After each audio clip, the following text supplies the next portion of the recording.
10 taon ng pagtitiis, natapos sa isang tawag na nagpaguho sa aking mundo. Habang ang aking mga daliri ay dugo ang tumatahi ng kanilang yaman, ang asawa ko ay nasa bisig ng iba. Hindi ka marunong magbuntis, Flor, kaya ka iniwan. Sigaw ng aking biyenan. Ngunit ang bawat tahi ng karayom ay magiging sandata ng aking pagbangon. Sino nga ba ang tunay na nawalan? Handa na ba silang harapin ang galit ng isang pusong matagal na nanahimik? Huwag kang umarte na tila ikaw ang biktima rito, Flor. Kung naging sapat kang asawa, hindi hahantong sa ganito ang anak ko. Kasalanan mo ang lahat ng ito.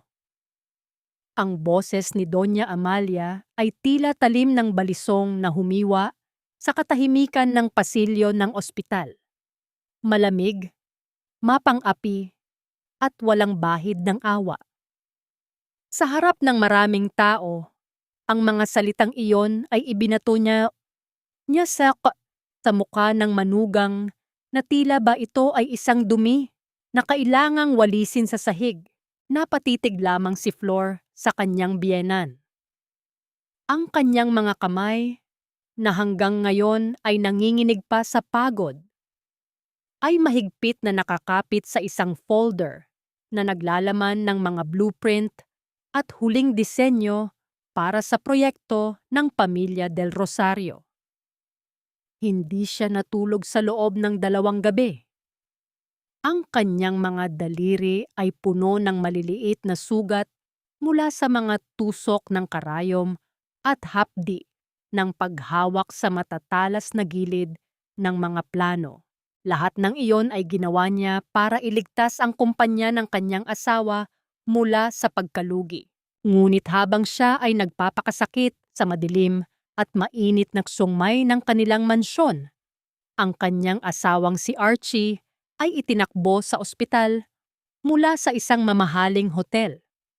Hindi dahil sa pagtatrabaho, kundi dahil sa pagkalunod sa sariling bisyo sa piling ng ibang babae. Dahan-dahang nalaglag ang folder mula sa mga kamay ni Flor. Ang mga papel ay nagkalat sa puting sahig ng ospital, na lumilikha ng isang marahang kaluskos na tila ba huling hininga ng kanyang dangal. Hindi niya magawang yumuko para pulutin ang mga ito. Ang kanyang buong katawan ay tila naging bato, habang ang kanyang paningin ay nakatutok sa babaeng nakatayo sa likuran ni Doña Amalia, si Gabriela, ang babaeng itinuturing nilang kaibigan ng pamilya. Nakatayo ito roon, kunwaring nag-aalala, ngunit ang kanyang mga mata ay nagniningning sa tagumpay. At ang mas masakit, suot ni Gabriela ang pulang bestida na tinahi ni Flor ng buong magdamag. Ang bestida na akala niya ay para sa isang espesyal na kliyente na magliligtas sa kanilang kinabukasan. Ang bawat tahi, ang bawat disenyo ng borda na pinagpuyatan niya ay naroon, nakayakap sa katawan ng babaeng sumira sa kanyang tahanan. Isang malutong na sampal ang muling bumasag sa kanyang kaisipan. Ramdam ni Flor ang pag-init ng kanyang pisngi, ang pagtibok ng dugo sa bahaging tinamaan ng palad ni Doña Amalia. Bakit ka nakatulala? Pulutin mo ang mga yan. At tandaan mo ito, Flor. Mananatili kang tahimik. Ayaw kong lumabas ang balitang ito sa media. Kapag nasira ang pangalan ng mga Del Rosario dahil sa drama mo, sisiguraduhin kong babalik ka sa putikan ng tondo na walang kahit isang kusing. Huwag mong kalimutan ang utang na loob mo sa amin. Kami ang bumuhay sa iyo. Ang lalamunan ni Flor ay tila barado ng tuyong buhangin. Nais niyang sumigaw. Nais niyang itanong kung bakit siya ang pinarurusahan sa kasalanang hindi naman siya ang gumawa. Nais niyang itanong kung nasaan ang hustisya para sa 10 taon ng kanyang paninilbihan, ng kanyang pagiging anino sa likod ng tagumpay ni Archie. Ngunit walang boses na lumabas. Ang tanging naririnig niya ay ang mabilis na tibok ng kanyang sariling puso. Isang pintig na tila nagmamakaawang tumigil na sa sakit. Ang amoy ng gamot sa ospital, ang malamig na liwanag ng mga fluorescent light, at ang mapanuyang ngiti ni Gabriela ay nagsasama-sama para lunurin siya sa isang malalim at madilim na hukay. Pinanood niya ang kanyang biyenan at si Gabriela na tinalikuran siya para pumasok sa silid ni Archie. Naiwan si Flor sa gitna ng pasilyo, mag-isa, sa harap ng mga nagkalat na plano ng kanyang mga pangarap na ngayon ay tinatapak-tapakan na lamang ng mga dumadaang tao. Sa gitna ng kanyang pagkawasak, isang katanungan ang paulit-ulit na umaling-aungaw sa kanyang isipan. Tila isang sumpa na ayaw siyang tantanan. Sapat ba ang utang na loob para maging bayad sa isang buhay na ninakawan ng kulay at pagkatao? O ang bawat sugat sa aking mga daliri ay tanda lamang ng aking sariling kamangmangan sa pagpili na magmahal ng mga taong ang tanging alam ay kumuha at hindi kailanman magbigay? Huwag mong kalilimutan kung saan ka galing, Flor. Isang uod sa kanal na pinulot namin para gawing tao. Kaya huwag kang mag-inarte na tila ikaw ang dehadong asawa rito. Ang mga salitang iyon ni Doña Amalia ang sumalubong sa paggising ni Flor kinabukasan sa loob ng kanyang silid-gawaan. Hindi ito ang kanyang kwarto. Dito, sa gitna ng mga naglalakihang rolyo ng tela, mga makinang walang tigil sa pag-ugong, at ang amoy ng alikabok at sinulid, siya itinapon matapos ang iskandalo sa ospital. Dahan-dahang iminulat ni Flor ang kanyang mga mata. Masakit ang kanyang katawan.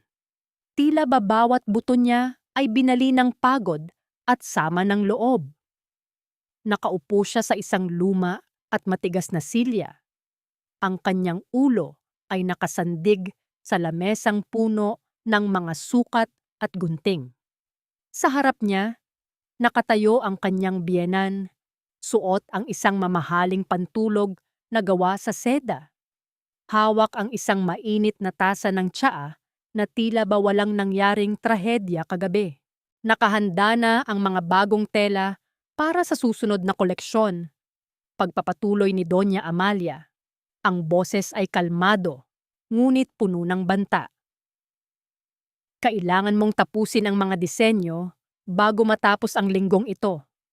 Ang kumpanya ay nasa ilalim ng matinding presyon dahil sa nangyari kay Archie. Ikaw ang gagawa at si Archie ang pipirma bilang kaniyang obra maestra. Iyan ang kabayaran sa pananahimik namin tungkol sa kahiyahiyang pinagmulan ng iyong ama. Ramdam ni Flor ang panunuyo ng kanyang lalamunan. Dinala siya ng kanyang alaala 10 taon na ang nakalilipas. Ang araw na halos mabulok ang kanyang ama sa loob ng selda dahil sa isang maling paratang ng pagnanakaw. Ang pamilya Del Rosario ang naglabas ng pera para sa piyansa. Sila ang nagbigay ng abogado at sila ang nag-ahon sa kanila mula sa putikan ng tondo. Ngunit kapalit niyon ay ang kanyang kalayaan, ang kanyang talino at ang bawat patak ng kanyang pawis na naging pundasyon ng Imperyong Del Rosario. Utang ko ang lahat sa inyo. Mahinang bulong ni Flor, ang kanyang boses ay tila isang tuyong dahon na tinangay ng hangin. Pero Doña Amalia, tao rin ako. Namamatay na ang aking puso sa bawat tahi na ginagawa ko habang nakikita ang asawa ko sa piling ng iba. Isang malamig na tawa ang kumawala sa mga labi ng matanda. Ang puso ay isang luho na hindi para sa mga taong tulad mo, Flor. Magtrabaho ka. Iyan lang ang silbi mo sa bahay na ito. Nang makaalis ang biyenan, naiwan si Flor sa katahimikan ng silid. Dahan-dahan niyang kinuha ang isang maliit at kupas na litrato na itinago niya sa ilalim ng kanyang sewing kit. Larawan iyon ng kanyang ina sa probinsya. Hinaplos niya ang mukha nito. Ang mga daliri niya ay nanginginig habang nararamdaman ang gasgas ng papel. Ito na lamang ang tanging bagay na nagpapaalala sa kanya na siya ay may pinanggalingang pagmamahal bago pa siya naging isang aninong walang pangalan sa Forbes Park. Tumayo siya at lumapit sa pintuan. Nais sanang tingnan ang kalagayan ni Archie na dinala na pala pabalik sa mansyon para sa home care. Ngunit bago pa niya mahawakan ang seradura, narinig niya ang mahihinang kalabog ng mga gamit mula sa kabilang silid, ang kwarto nila ni Archie. Kasunod niyon ay ang isang pamilyar na tinig, isang malambing at mapanuyang tawa na tila musika sa pandinig ng isang lalaking kinalimutan na ang kanyang sumpa sa dambana. "Archie, honey, dahan-dahan lang," sabi ng doktor. "Huwag kang masyadong magpagod." Boses iyon ni Gabriela. "Hayaan mo na ang worker mo sa kabilang silid na tapusin ang trabaho. Dito ka lang sa akin." Nanigas si Flor sa kanyang kinatatayuan. Ang kanyang kamay ay nanatiling nakabitin sa hangin, hindi kayang ituloy ang pagbukas ng pinto. Ang bawat salitang narinig niya ay tila mga karayom na isa-isang itinutusok sa kanyang dibdib, dahan-dahan, malalim, hanggang sa wala na siyang maramdaman, kundi ang manhid na hapdi ng isang pusong unti-unting namamatay. Narinig niya ang mahinang halinghing ni Archie, ang lalaking ipinangako niyang mamahalin hanggang kamatayan. Ngunit ngayon ay tila bakusan ng nagpapakandong sa panganib ng ibang kandungan. Ang katahimikan sa pasilyo ay tila naging isang mabigat na kumot na sumasakal kay Flor, habang ang tanging naririnig niya ay ang sarili niyang mabilis at kinakapos na paghinga. Sa loob ng silid na iyon, sa gitna ng luhong hindi sa kanya, napagtanto ni Flor na ang mansyong ito ay hindi isang tahanan. Ito ay isang magarang kulungan na gawa sa ginto, at siya ang ibong pinutulan ng pakpak upang hindi na muling makakita ng liwanag. Nabalik lamang ang kanyang diwa nang marinig niya ang tunog ng isang mamahaling sasakyan na pumarada sa labas. Ngunit ang mas nakapagpabilis ng kanyang kabog ay ang tinig ni Gabriela na muling umaling-awngaw, mas malapit na sa pintuan ng kanyang silid gawaan. "Archie, sigurado ka bang hindi siya lalabas? Baka makita niya ang mga dokumentong dinala ko. Gusto ko ng kape, Flor. 3 kutsarang asukal, saktong-sakto sa tamis, na gusto ni Archie kapag kaming dalawa lang ang magkasama. Pakibilisan naman, mukhang kailangan ko ng energy para sa paglipat ng mga gamit ko rito sa itaas." Ang utos na iyon ni Gabriela ay bumasag sa katahimikan ng kusina. Tila ba siya na ang bagong may-ari ng mansyon? Nakatayo siya sa tapat ng pinto, nakasuot ng isang manipis na pantulog na silk, habang si Flor ay kasalukuyang naghihiwa ng mga sangkap para sa hapunan. Hindi man lamang lumingon si Flor, ngunit ang kanyang hawak na kutsilyo ay bahagyang bumaon sa kahoy na sangkalan. Ang bawat kataga ay tila isang mariing piga sa pusong matagal nang nagdurugo. Hindi na lamang basta bisita si Gabriela. Opisyal na itong tumira sa loob ng mansyon sa utos ni Doña Amalia. Sa dahilan na ito raw ang mag-aalaga kay Archie habang nagpapagaling. Isang asawa na pilit ginagawang katulong at isang kabit na pilit ginagawang reyna. Dahan-dahang binitawan ni Flor ang kutsilyo at hinarap ang babaeng sumira sa kanyang buhay. "Nasa counter ang pitsel at tasa, Gabriela. Marunong ka namang gumamit ng mga kamay mo, hindi ba?" Isang matunog na tawa ang kumawala sa mga labi ni Gabriela. Isang tunog na tila kalansing ng mga bariyang ipinang-aakit sa mga gahaman. "Oh, Flor, huwag ka namang masyadong mapait," sabi ni Tita Amalia.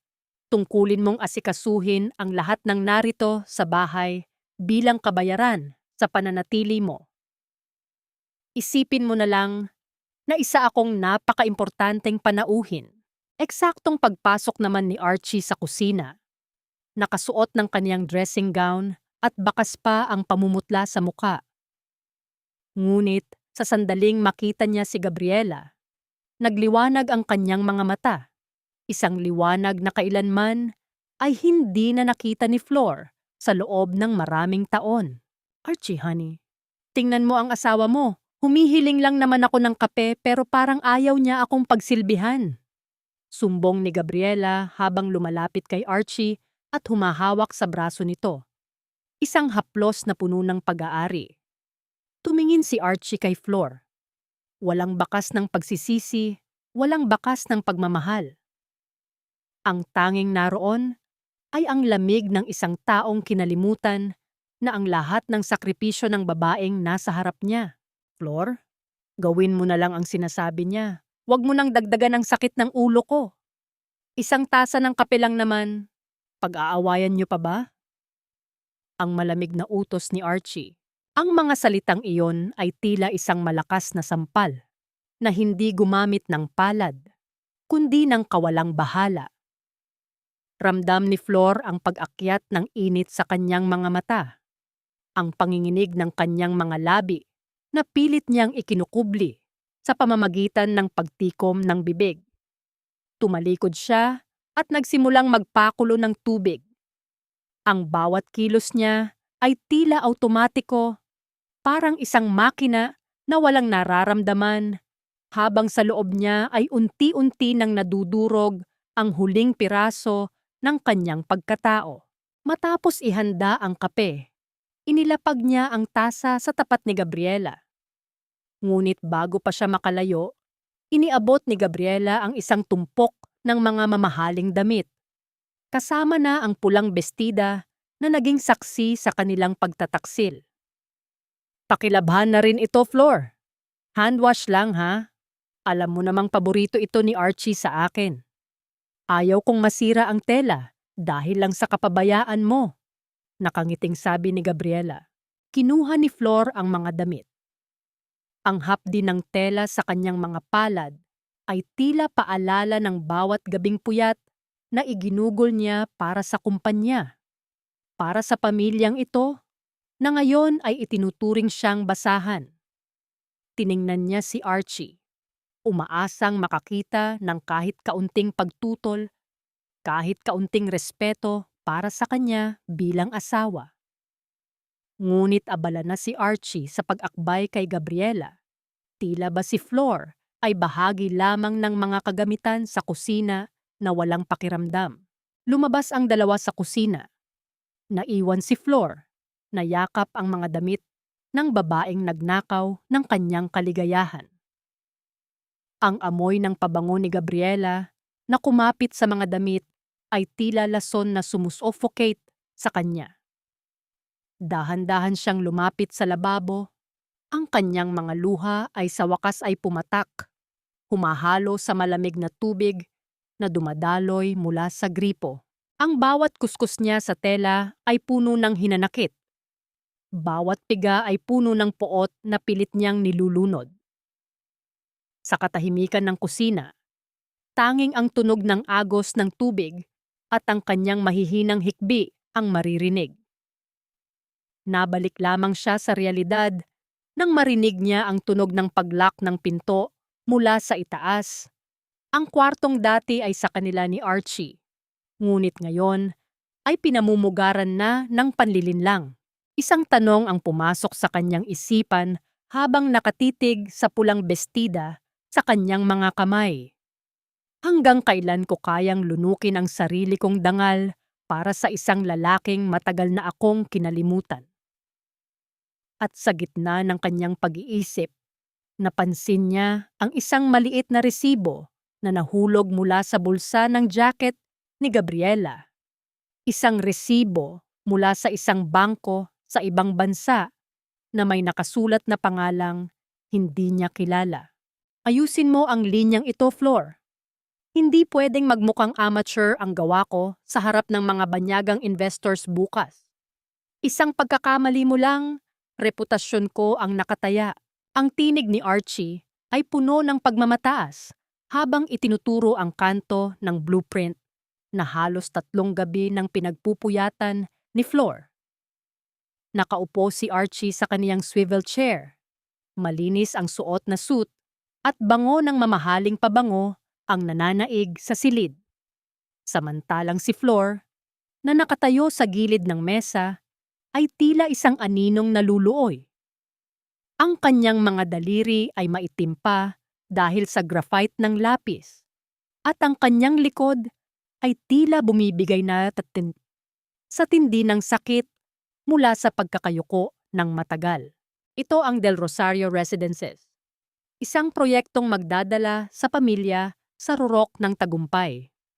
Ngunit sa likod ng bawat guhit, sa likod ng bawat mathematical computation na nagpapatatag sa disenyo, ay ang utak at pagod ni Flor. Kay Archie ang pirma, kay Archie ang papuri, ngunit kay Flor ang lahat ng pasakit. Tapos na ang lahat ng revisions, Archie, mahinang sagot ni Flor. Ang bawat sukat ay tinitiyak kong tama. Wala ka nang dapat ipangamba sa presentation. Dapat lang. Singit ni Doña Amalia na pumasok sa silid habang nag-aayos ng kaniyang alahas. Tandaan mo, Flor, ginagawa mo ito para sa pamilya. Isang malaking karangalan na ang pangalan ng asawa mo ang nakatatak sa mga disenyong ito. Ngayon, lumabas ka na riyan. Mag-ayos ka ng merienda sa baba. Paparating na ang mga abogado at partners ng kumpanya. Tila isang makina na sumusunod sa bawat utos, tumalikod si Flor. Ang bawat hakbang niya palayo sa mesa ay tila paglayo rin sa kanyang sariling pangarap. Sa bawat pagkakataon na inangkin ni Archie ang kanyang gawa, unti-unting nabubura ang kanyang pagkakakilanlan bilang isang arkitekto. Para sa mundo, siya ay isang asawang walang alam kundi ang gawaing bahay. Isang aninong hindi nakikita sa ilalim ng nagniningning na pangalan ng mga Del Rosario. Nagsimula ang pagpupulong sa malawak na dining hall. Nanatili si Flor sa gilid, tahimik na nagsisilbi ng kape at pagkain. Doon niya unang nakita si Attorney Joaquin. Ang lalaki ay may matalinong mga mata at isang aura na tila kayang makita ang katotohanan sa likod ng anumang maskara. Habang ipinapaliwanag ni Archie ang konsepto ng gusali ng may labis na kayabangan, napansin ni Flor na nakatitig si Joaquin sa isang maliit na bahagi ng blueprint. Sa sulok kung saan lihim na inukit ni Flor ang isang maliit at halos hindi mapansing titik F sa loob ng isang disenyo ng bulaklak. Nang lumapit si Flor para lagyan ng kape ang tasa ni Joaquin, aksidenteng nagtama ang kanilang mga mata. Isang saglit lamang iyon, ngunit tila naramdaman ni Flor na nabasa ng abogado ang lahat ng kaniyang itinatago. Dahan-dahang ibinaba ni Joaquin ang kanyang panulat at tumingin sa mga kamay ni Flor. Nakita niya ang maliliit na sugat, ang mga paltos, at ang mga bahid ng tinta na hindi na maalis ng sabon. Isang banayad at halos hindi maramdamang haplos ang idinait ni Joaquin sa balikat ni Flor habang kinukuha ang tasa. Napakaganda ng kaluluwa ng disenyong ito. Mahinang sabi ni Joaquin na sapat na para marinig ni Flor ngunit hindi ng ibang tao sa mesa.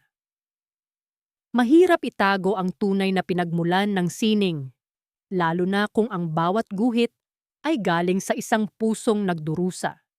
Napatigil si Flor. Ang kanyang puso ay tila nakahanap ng isang segundong pahinga sa gitna ng bagyo. Ngunit ang sandaling iyon ay mabilis na nabura nang marinig niya ang malakas na pagtawa ni Archie at ang pagmamalaki nito sa disenyong hindi naman sa kanya. Matapos ang pagpupulong, Nagmamadaling lumabas si Flor sa likod ng mansyon para kumuha ng hangin. Doon niya nakita ang kartero na papasok sa tarangkahan. May dala itong isang asul na sobre, isang liham mula sa kanyang ina sa probinsya. Ang kanyang puso ay napuno ng pananabik. Ito na ang sagot sa kaniyang mga nakaraang sulat tungkol sa perang ipinadala niya. Ngunit bago pa niya maabot ang sulat, mabilis na humarang ang isang kamay na may suot na mamahaling singsing. Kinuha ni Doña Amalia ang liham mula sa kartero bago pa ito mahawakan ni Flor.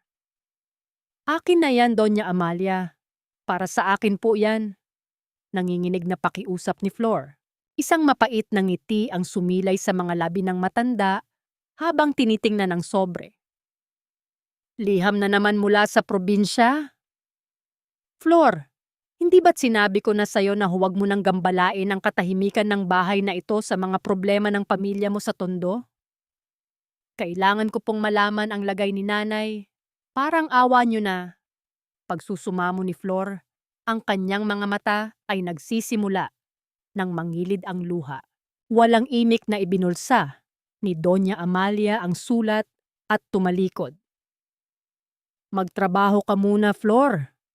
Kapag nasiyahan ako sa serbisyo mo ngayong gabi, baka ibigay ko ito sa iyo. Pero sa ngayon, may mas mahalagang bagay kang kailangang malaman. Nagpasya na kami ni Archie bukas. Kailangang pirmahan mo ang isang dokumentong nagsasabing lahat ng intellectual property rights ng mga gawa niya ay opisyal na ililipat sa pangalan ng korporasyon. At wala kang karapatang humingi ng kahit ano." Naiwan si Flor na nakatitig sa likod ng kaniyang biyenan. Ang malamig na simoy ng hangin ay tila nagdadala ng amoy ng panganib, at ang asul na sobreng hawak ni Amalia ay tila isang huling hininga ng pag-asa na unti-unti nang nilalamon ng kadiliman. "Hindi ko alam kung alin ang mas masakit, ang pagnanakaw niyo sa aking talino o ang pagnanakaw niyo sa huling sandali ko kasama ang aking ina." Ang mga salitang iyon ay tila mga bubog na bumabara sa lalamunan ni Flor habang nakatitig siya sa likod ni Doña Amalia. Ngunit sa halip na isigaw ito, nanatili siyang nakatayo sa madilim na pasilyo. Ang kanyang mga kamay ay mahigpit na nakakuyom hanggang sa bumaon ang kanyang mga kuko sa sariling palad. Ilang sandali matapos maitago ng kaniyang biyenan ang asul na sobre, naglakad si Flor patungo sa silid ng mga katulong. Doon, sa isang sulok na puno ng mga lumang gamit, nakita niya si Yaya Rosing, ang kanang kamay at espiya ni Doña Amalia. May hawak itong tumpok ng mga papel at tila nagmamadaling ilagay ang mga ito sa loob ng isang luma at kinakalawang na lata. Nabalik ang gunita ni Flor sa mga araw niya sa Tondo. Tandang-tanda pa niya ang bawat butil ng pawis ng kanyang ama sa pagtitinda sa palengke para lamang mapagtapos siya ng pag-aaral. Ang pamilya Del Rosario ang nag-ahon sa kanila sa hirap, oo. Sila ang nagbayad sa mga utang na akala ni Flor ay habambuhay niyang tatanungin ng pasasalamat. Ngunit ang pasasalamat na iyon ay naging isang madilim na anino na sumasakal sa kanya araw at gabi. "Yaya Rosing, ano ang itinatago mo riyan?" Ang malamig na tanong ni Flor. Nagulat ang matandang katulong at nabitawan ang lata. Kumalat sa sahig ang mga sobre. Mga sobreng pamilyar ang sulat kamay. Ang puso ni Flor ay tila tumigil sa pagtibok nang makita ang kaniyang sariling pangalan sa bawat liham na hindi kailanman nakarating sa kanya. May mga petsang buwan na ang nakalilipas. May mga sulat na ang papel ay tila lumana at malutong sa tagal ng pagkakatago. Dali-daling lumuhod si Flor at binuksan ang isa sa mga sulat. Ang kanyang mga mata ay naluha habang binabasa ang mga salita ng kanyang ina. "Flor, anak, nasaan na ang ipinangako mong tulong? Hindi na ako makahinga ng maayos. Ang perang ipinadala mo raw ay hindi pa dumarating sa amin. Isang matinding panginginig ang bumalot sa buong katawan ni Flor. Buwan-buwan, ibinibigay niya kay Doña Amalia ang kaniyang suweldo mula sa kumpanya upang ipadala sa probinsya para sa gamot at operasyon ng kaniyang ina. Ngunit ang bawat sentimo, ang bawat pisong pinaghirapan niya ay tila naglaho na parang bula sa mga kamay ng mga taong itinuturing niyang tagapagligtas. Bakit niyo ito ginagawa? Bakit hindi niyo ibinigay sa akin ang mga sulat na ito? Ang nanghihinang tanong ni Flor kay Yaya Rosing. Flor, sumusunod lang ako sa utos ni Doña Amalia. Pabulong na sagot ni Yaya Rosing. Ang boses ay puno ng takot. Sabi niya, kailangan mong mag-focus sa trabaho. Ang mga ganitong balita raw ay makakasira lang sa konsentrasyon mo sa mga plano ni Archie. Hindi na nag-isip si Flor. Bit-bit ang isa sa mga sulat. Nagmartsa siya patungo sa opisina ni Doña Amalia. Hindi siya kumatok. Sa unang pagkakataon sa loob ng 10 taon, binuksan niya ang pinto nang may kasamang puwersa na nagmula sa kanyang nag-aapoy na galit. Doña Amalia, nasaan ang pera ng nanay ko? Ang boses ni Flor ay hindi na nanginginig. Ito ay matigas. Tila bakal na dumaan sa apoy. Tumingala ang matanda mula sa kanyang tinitingnang mga alahas. Huwag mo akong sigawan sa sarili kong pamamahay, Flor. Ang perang sinasabi mo, ginamit ko iyon bilang tax sa pananatili mo rito. Isipin mo na lang na ibinayad ko iyon sa mga utang ng ama mo na hanggang ngayon ay hindi mo pa natatapos bayaran. Utang. Binayaran ko na ang lahat ng iyon sa pamamagitan ng aking buhay. Sa bawat blueprint na ninakaw ni Archie. Sa bawat sakripisyo ko bilang asawa. Sigaw ni Flor. Ang kaniyang mga luha ay sa wakas ay bumuhos na parang ulan. Utang na loob ang tawag doon, Flor. Isang utang na kamatayan lamang ang makakapagbayad. Ang malamig na sagot ni Amalia habang isinusukat ang isang bagong kwintas na brilyante. At kung gusto mo pang makita ang nanay mo, mas mabuting bumalik ka sa Tuong May at tapusin ang mga revisions. Huwag mong hintayin na ako ang magpasyang putulin ng tuluyan ang ugnayan nyo. Nabalik ang diwa ni Flor sa realidad nang marinig niya ang sarili niyang paghinga na tila kinakapos ng hangin. Lumabas siya ng opisina, nandidilim ang paningin. Pumasok siya sa kanyang silid at kinuha ang maliit na sketch ng kanyang ina na itinago niya sa loob ng kanyang unan. Hinaplos niya ang bawat guhit ng lapis, bawat detalye ng mukha ng ina na kailanman ay hindi niya nakalimutan. Sa gitna ng katahimikan ng gabi, kinuha niya ang kaniyang telepono na matagal nang itinago ni Archie. Sa kaniyang pag-iisa, sinubukan niyang buhayin ito, umaasang may kahit isang signal na makarating sa kanya. Eksaktong pagbukas ng screen, isang tawag ang biglang pumasok. Isang numerong hindi rehistrado, ngunit alam niyang galing sa kanilang maliit na bayan. Dahan-dahang itinaas ni Flor ang telepono sa kaniyang tainga. Ang kaniyang puso ay tumitibok ng napakabilis. Tila ba nais nitong kumawala sa kaniyang dibdib.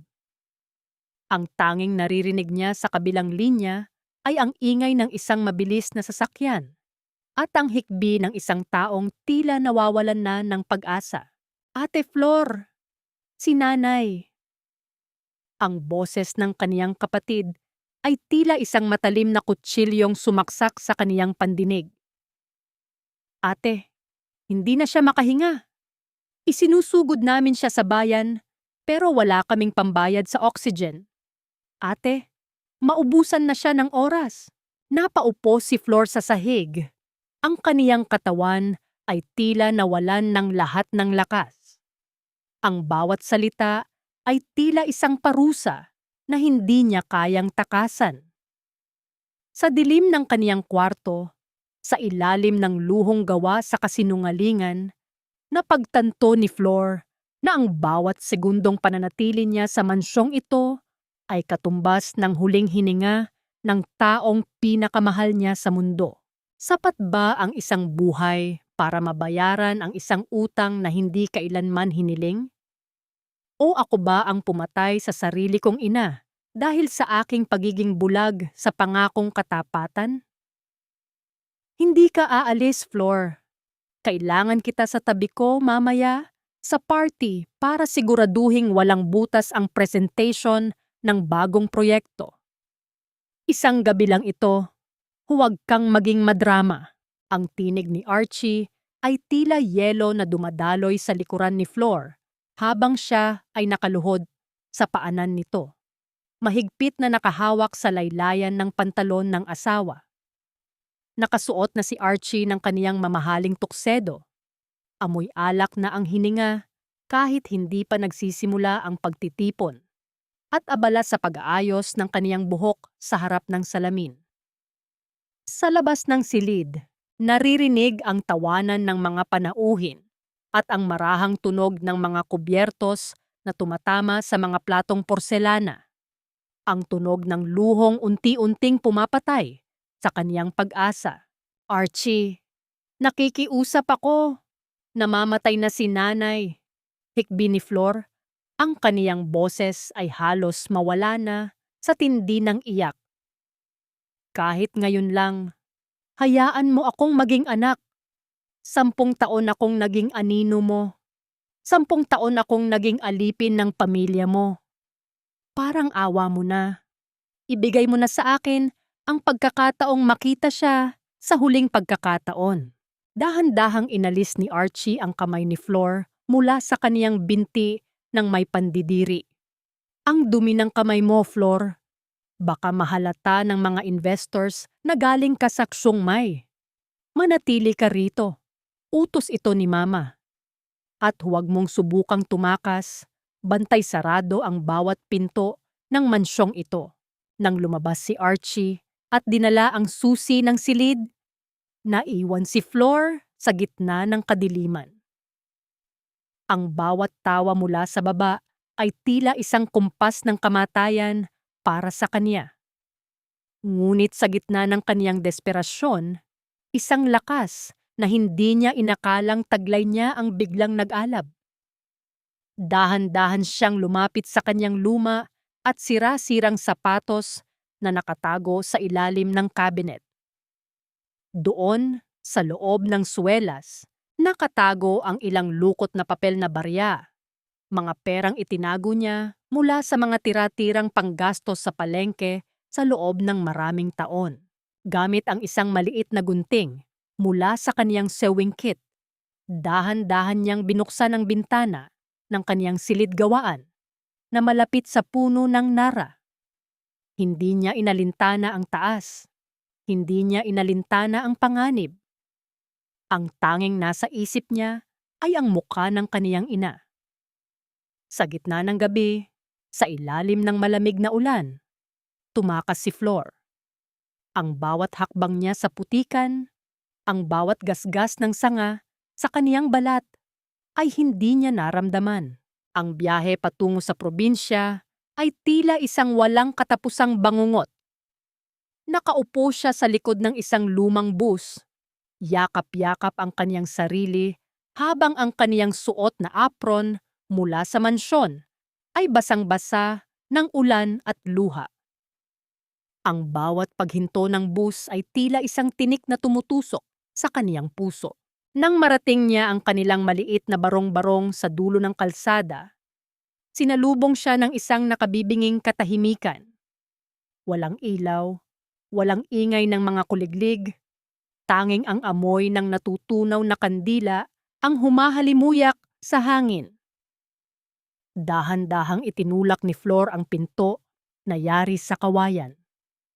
Ang kaniyang mga paa ay tila naging mabigat na tingga habang lumalapit sa katre sa gitna ng silid. Doon, sa ilalim ng isang manipis at kupas na kumot, Nakahiga ang kaniyang ina. Ang mukha nito ay payapa, ngunit ang kaniyang mga mata ay bahagyang nakabukas. Tila may hinihintay na hindi dumating. Nanay! Nay! Narito na po si Flor!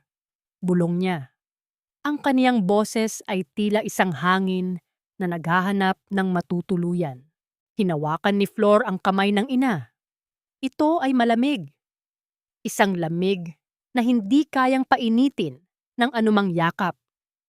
Isang lamig na nagsasabing, huli na ang lahat. Humulagpos ang isang malakas na panaghoy mula sa dibdib ni Flor. Isang tunog ng pagkawasak na tila yumanig sa buong kabahayan.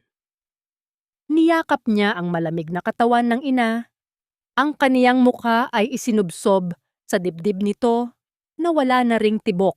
Nakalimutan ng ni Flor na suot pa rin niya ang apron ng mga Del Rosario, ang simbolo ng kaniyang pagkaalipin na naging hadlang upang mahawakan niya ang kamay ng ina bago ito nalagutan ng hininga. Sa kaniyang pag-iyak, napansin niya ang isang maliit na papel na nakatiklop sa loob ng palad ng kaniyang ina. Isang listahan ng mga padala mula sa bangko. Dahan-dahan niyang binasa ang mga pangalan sa listahan. Ang bawat perang ipinadala niya, ang bawat sentimong pinaghirapan niya, ay hindi kailanman napunta sa kaniyang ina. Ang pirma ng tumatanggap sa bawat resibo ay hindi ang kaniyang ina, kundi ang pangalang pamilyar sa kanya. Isang pangalang madalas niyang marinig sa loob ng mansyon. Gabriela, ang bulong ni Flor, ang kaniyang boses ay unti-unting nagiging matigas at puno ng poot sa gitna ng luksang bumabalot sa kanya. Napagtanto ni Flor ang isang masakit na katotohanan. Ang pamilyang Del Rosario ay hindi lamang nagnakaw ng kaniyang talino at dangal. Nagnakaw din sila ng huling sandali ng taong pinakamahal niya. Ang bawat luha na pumapatak ngayon sa malamig na mukha ng kaniyang ina ay tila nagiging apoy na tumutupok sa huling hibla ng kaniyang pasensya. Tumayo si Flor.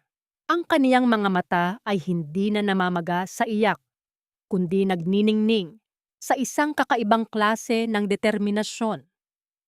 Tiningnan niya ang kaniyang mga kamay na puno ng dumi at sugat.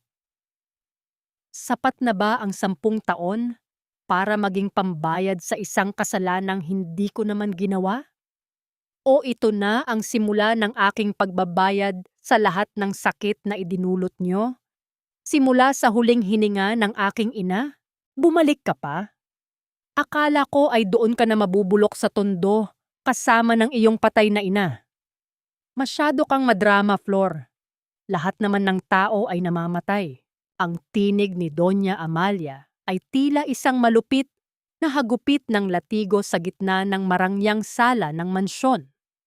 Nakaupo ang matanda sa kaniyang paboritong silya. Marahang humihigop ng tsaa habang ang kaniyang mga mata ay puno ng paghamak.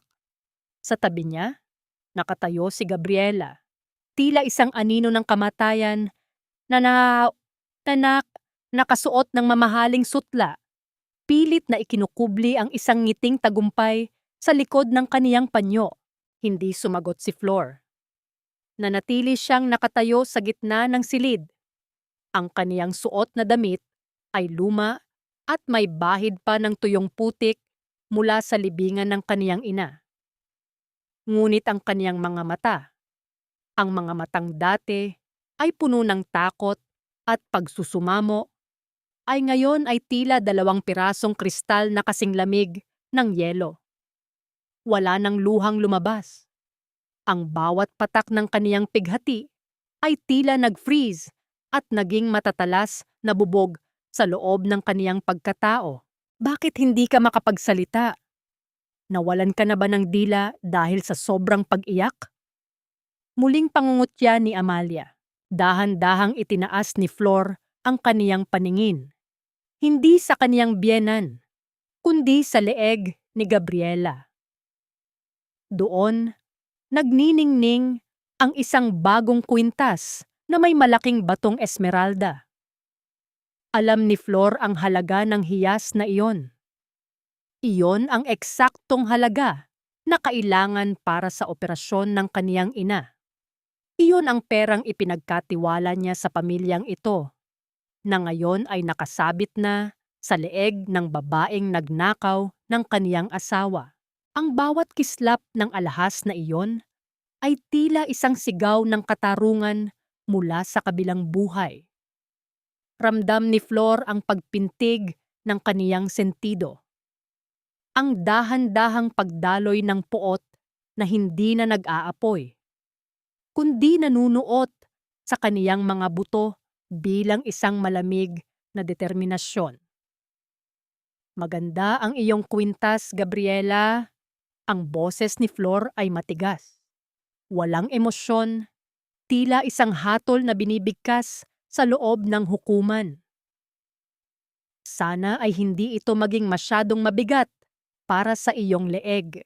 Bahagyang nanginig ang kamay ni Gabriela na humahawak sa kwintas. Ngunit bago pa siya makasagot, pumasok si Attorney Joaquin sa sala. May hawak siyang isang itim na folder.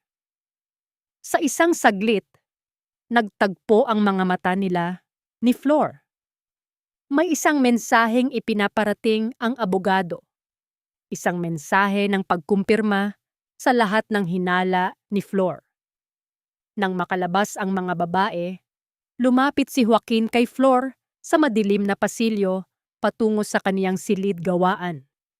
Inabot niya ang isang dokumento. "Tama ang hinala mo, Flor," mahinang sabi ni Joaquin. Ang boses ay puno ng simpatya, ngunit may kasamang babala.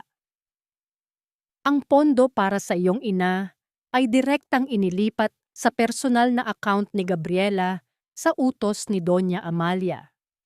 Ginamit nila ang iyong sakripisyo para sa kanilang sariling karangyaan. Hinawakan ni Flor ang dokumento ng mahigpit. Walang panginginig. Walang hikbi. Ang tanging naririnig niya ay ang marahang tunog ng ulan na tumatama sa bubong, na tila ba nakikiramay sa kaniyang pananahimik. Eksaktong pagpasok niya sa kaniyang silid, sumunod si Archie. Galit ang kaniyang mukha. Ang kaniyang mga mata ay mapula dahil sa puyat at alak. Walang pasubali niyang inihagis ang isang tumpok ng mga papel sa mukha ni Flor. Ang mga puting pahina ay nagliparan sa hangin bago tuluyang bumagsak sa sahig na tila mga tuyong dahon. "Pirmanan mo iyan, Flor. Ayaw ko nang makita ang pagmumukha mo sa bahay na ito," sigaw ni Archie. Ang kaniyang boses ay puno ng pandidiri. "Pinahiya mo ako. Tumakas ka sa gabi ng presentation ko para lang sa isang patay na matanda. Tapos na tayo. Pakakasalan ko na si Gabriela at wala kang makukuha kahit isang sentimo." Tiningnan to ni Flor ang mga papel sa sahig. Annulment papers. Ang katapusan ng 10 taon ng kaniyang pagkaalipin. Dahan-dahan siyang yumuko, hindi dahil sa pagsuko, kundi dahil sa pagtanggap sa sandaling matagal na niyang dapat hinarap. Kinuha niya ang panulat sa kaniyang lamesa. Habang ang tinta ay dahan-dahang dumadampi sa papel, isang tanong ang paulit-ulit na bumubulong sa kaniyang isipan. Mas malakas pa sa sigaw ni Archie. Sapat ba ang isang pirasong papel para mabura ang 10 taon ng aking buhay na inyong ninakaw? O ito na ang huling kandado na aking bubuksan para palayain ang halimaw na kayo mismo ang lumikha? Pirmahan mo na, Flor. Huwag mo nang patagalin ang paghihirap mo sa bahay na ito. Isipin mo na lang na ito ang huling regalong maibibigay mo sa akin. Ang kalayaan ko. Ang boses ni Archie ay walang bahid ng pag-aalinlangan habang itinutulak niya ang ballpen patungo sa kamay ni Flor. Ang kaniyang muka ay puno ng pagkainip. Tila ba ang bawat segundong lumilipas ay isang hadlang sa kaniyang inaasam na bagong buhay kasama si Gabriela. Dahan-dahang kinuha ni Flor ang panulat. Ang kaniyang mga daliri ay hindi nanginginig. Sa halip, ang mga ito ay tila naging kasing tigas ng marmol. Tumingin siya sa mga mata ni Archie. Ang mga matang dati ay kaniyang sinasamba, ngunit ngayon ay tila dalawang madilim na butas na walang laman kundi kasakiman. Pipirmahan ko ito, Archie. Ang boses ni Flor ay mahinahon. Tila isang banayad na agos ng tubig sa isang malalim na ilog. Ngunit may isa akong kondisyon. Hayaan niyo akong tapusin ang huling malaking proyekto ng Del Rosario, ang Grand Legacy Mall. Pagkatapos nyon, aalis ako rito na parang hindi niyo nakilala. Isang mapanuyang tawa ang kumawala kay Archie, ngunit mabilis itong pinigilan ni Doña Amalia na nakikinig sa pintuan. Alam ng matanda na si Flor lamang ang may kakayahang bumuo ng disenyong iyon na magliligtas sa kanilang bumabagsak na stocks. Sige Flor, 1 buwan. Tapusin mo ang proyekto at pagkatapos ay malaya ka na. Mabilis na sagot ni Amalia. Ang kaniyang mga mata ay nagniningning sa pagkakataong muling mapakinabangan ang huling patak ng talino ng manugang. Nang makaalis ang dalawa, naiwan si Flor sa katahimikan ng kaniyang silid-gawaan. Ngunit sa pagkakataong ito, hindi siya humarap sa kaniyang drawing board. Sa halip, dahan-dahan niyang kinuha ang kaniyang telepono at tinawagan si Attorney Joaquin. Ang bawat hakbang niya ay tila isang maingat na laro ng chess, kung saan ang bawat piyesa ay may tiyak na patutunguhan. Joaquin, handa na ba ang mga dokumento? Mahinang tanong ni Flor sa kabilang linya. Lahat ay nakaset na, Flor. Ang intellectual property registration para sa lahat ng mga disenyo mo sa nakalipas na 10 taon ay kasalukuyan ng pinoproseso sa ilalim ng iyong tunay na pangalan. Hindi bilang asawa ni Archie, kundi bilang Floridalma Santos. Sa sandaling mailabas ang mga ito, walang kapangyarihan ang mga Del Rosario na gamitin ang anumang guhit mo nang walang pahintulot mo. Isang maliit na ngiti ang sumilay sa mga labi ni Flor, habang tinitingnan niya ang kaniyang mga daliring puno ng dumi ng uling. Salamat, Joaquin. At ang tungkol kay Gabriela, tama ang nakuha nating impormasyon mula sa mga dating kontak ko sa ibang bansa.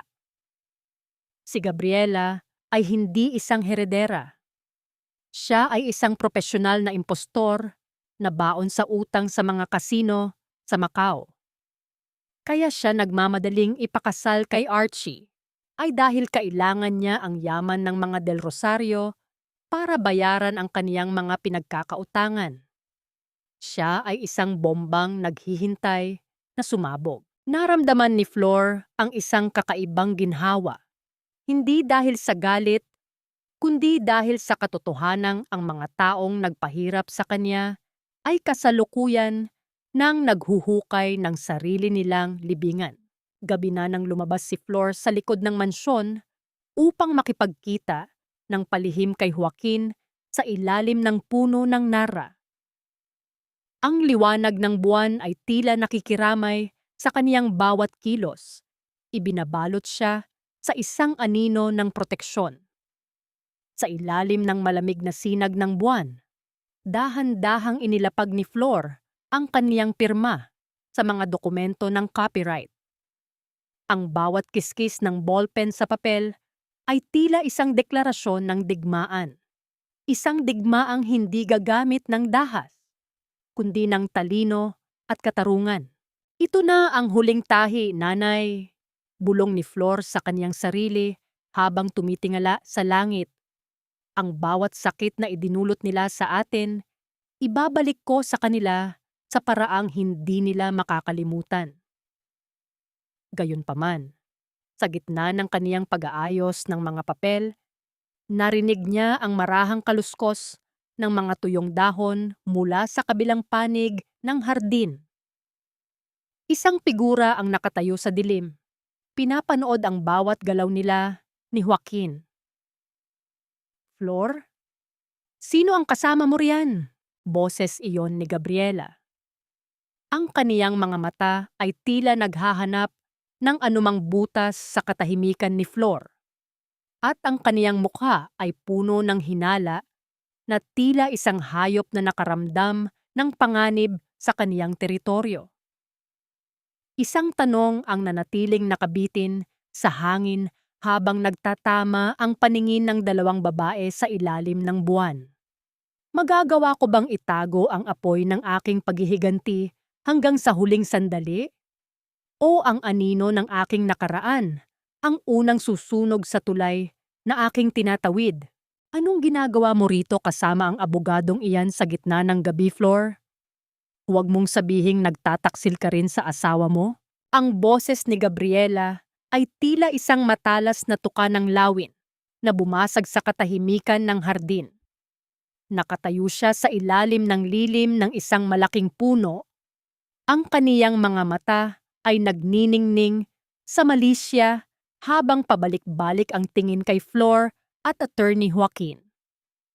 May hawak siyang isang maliit na flashlight na itinapat niya ng direkta sa mukha ni Flor, na tila ba isang kriminal na nahuli sa akto.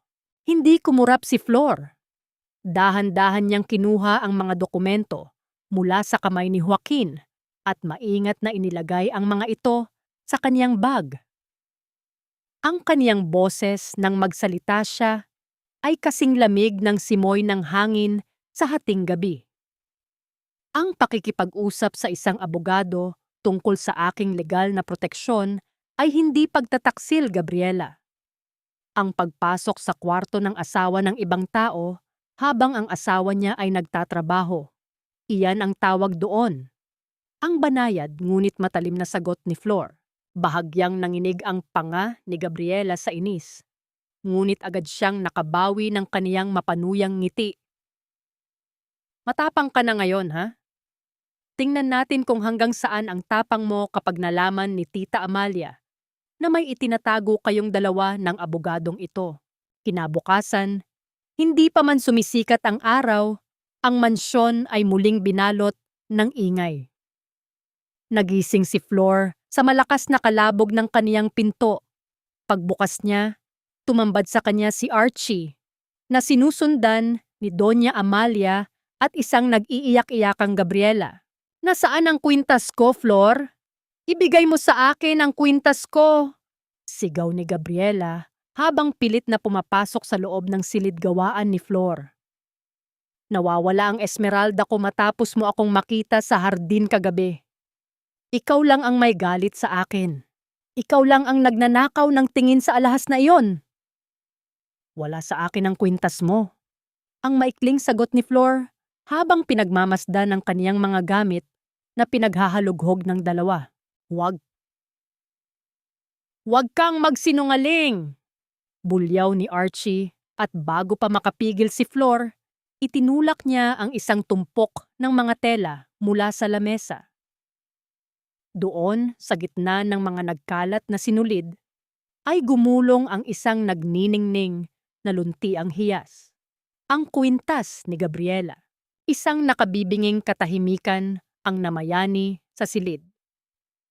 Ang mukha ni Archie ay napuno ng puot, habang si Doña Amalia ay tila handa nang sumabog sa galit. Ngunit si Flor, nanatili lamang siyang nakatitig sa kwintas. Alam niya ang bawat sulok ng kaniyang lamesa. Alam niyang hindi naroon ang hiyas na iyon bago pumasok ang mga ito. Magnanakaw ka na rin pala ngayon, Flor? Hindi pa ba sapat ang lahat ng ibinibigay namin sa iyo? Ang mariing sabi ni Doña Amalia. Dahan-dahang lumapit si Flor kay Gabriela.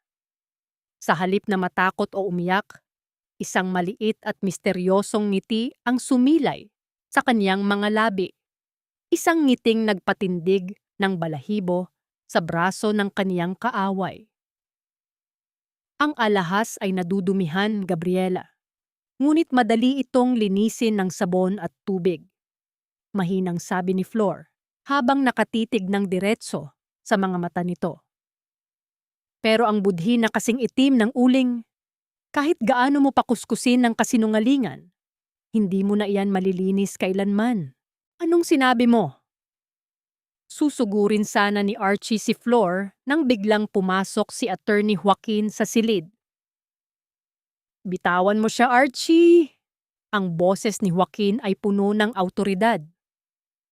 Bago ka magbitaw ng mga paratang, siguraduhin mong may matibay kang ebidensya. Dahil kung hindi, ang kasong incriminating an innocent person ay may katapat na mabigat na parusa sa ilalim ng batas. Napatigil si Archie. Tumingin si Joaquin kay Gabriela nang may kakaibang kahulugan. At ikaw, Gabriela, baka gusto mong suriin ang iyong mga gamit ng maigi. Baka may iba pang nawawala sa iyo na mas mahalaga kaysa sa isang kwintas.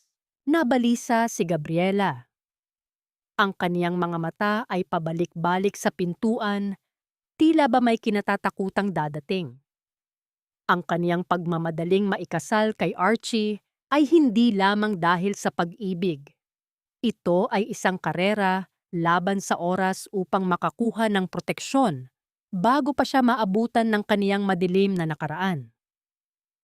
Nang makaalis ang lahat, naiwan sina Joaquin at Flor. Isang tawag ang natanggap ni Joaquin sa kaniyang telepono. Ang kaniyang mukha ay naging seryoso habang nakikinig sa kabilang linya. Nahanap na natin sila, Flor. Bulong ni Joaquin matapos ibaba ang telepono. Isang negosyante mula sa Macau ang kasalukuyang nasa bansa. Ayon sa kanya, hindi Gabriela ang tunay na pangalan ng babaeng iyon. At hindi lang pera ang kinuha niya sa kanila. Naramdaman ni Flor ang isang kakaibang panginginig. Ang bawat piraso ng katotohanan ay unti-unti nang nabubuo, tila isang napakalaking blueprint ng pagkawasak na kaniyang dinisenyo nang walang kamalay-malay ang kaniyang mga kaaway. Sino nga ba ang tunay na magnanakaw sa loob ng bahay na ito?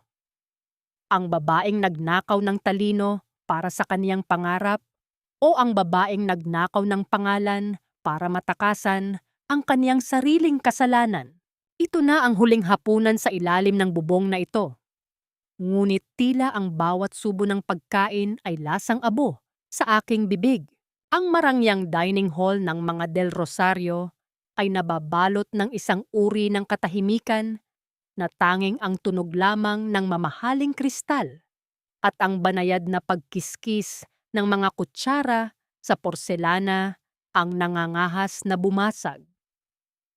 Nakaupo si Flor sa pinakadulo ng mahabang lamesa, isang pwesto na sadyang inilaan para sa kanya upang iparamdam na siya ay hindi na bahagi ng pamilyang ito. Sa gitna, nakaupo si Doña Amalia na tila isang reyna, habang sa kabilang dulo ay magkatabi sina Archie at Gabriela. Ang kanilang mga kamay ay magkahawak sa ilalim ng lamesa, na tila ba isang lihim na sadyang ipinapamukha kay Flor. Walang sino man ang nag-alok ng pagkain kay Flor. Para sa kanila, isa na lamang siyang anino na hinihintay na lamang ang oras ng tuluyang paglaho. Bukas ang araw na pinakahihintay nating lahat, ang panimula ni Doña Amalia. Ang boses ay puno ng kagalakan na tila ba isang malaking tagumpay ang naghihintay. Bukas, sa cathedral, opisyal nang magiging isang Del Rosario si Gabriela. Isang pag-iisang dibdib na magdadala sa atin sa bagong kabanata ng yaman at dangal. Itinaas ni Archie ang kanyang baso ng alak patungo kay Gabriela. Para sa ating kinabukasan at sa pagtatapos ng mga pagkakamali ng nakaraan. Tumingin si Archie kay Flor, isang tingin na puno ng pang-uuri at kawalan ng pakiramdam. Ngunit hindi yumuko si Flor. Sa halip, marahan niyang ibinaba ang kanyang kubyertos at tiningnan. Ang kanyang asawa sa huling pagkakataon bilang asawa. Ang kaniyang mukha ay payapa, walang bakas ng galit, kundi isang uri ng kalmado na tila ba ang lahat ng kaniyang pighati ay nahanap na ang kaniyang pahingahan. Matapos ang hapunan, dahan-dahang umakyat si Flor sa kaniyang maliit na silid-gawaan. Hindi siya naglabas ng malaking maleta. Kinuha niya ang kaniyang lumang bag na gawa sa katsa. Ang bag na bitbit niya noong unang araw na pumasok siya sa mansyong ito mula sa Tondo. Inilagay niya rito ang kaniyang maliit na sewing kit, ang mga kupas na larawan ng kaniyang ina, at ang kaniyang mga gamit sa pagguhit. Lahat ng alahas na ibinigay ni Archie, lahat ng mamahaling damit na binili para sa kaniya upang maging presentableng asawa, ay maingat niyang iniwan sa loob ng cabinet. Hindi niya kailangan ang mga ito. Ang yaman na kaniyang dadalhin palayo ay ang talinong kailanman ay hindi nila kayang nakawin, at ang dangal na kaniyang muling nabuo mula sa mga piraso ng kaniyang pagkawasak. Bago siya tuluyang lumabas, lumapit siya sa lamesa ni Archie sa kabilang silid. Doon, maingat niyang inilapag ang isang maliit na USB drive sa ibabaw ng mga dokumento ng kumpanya. Walang sulat, walang paliwanag. Alam niyang sa tamang oras, ang maliit na bagay na yon ang magiging susi sa pintuan ng katotohanang matagal nilang pilit na ikinukubli.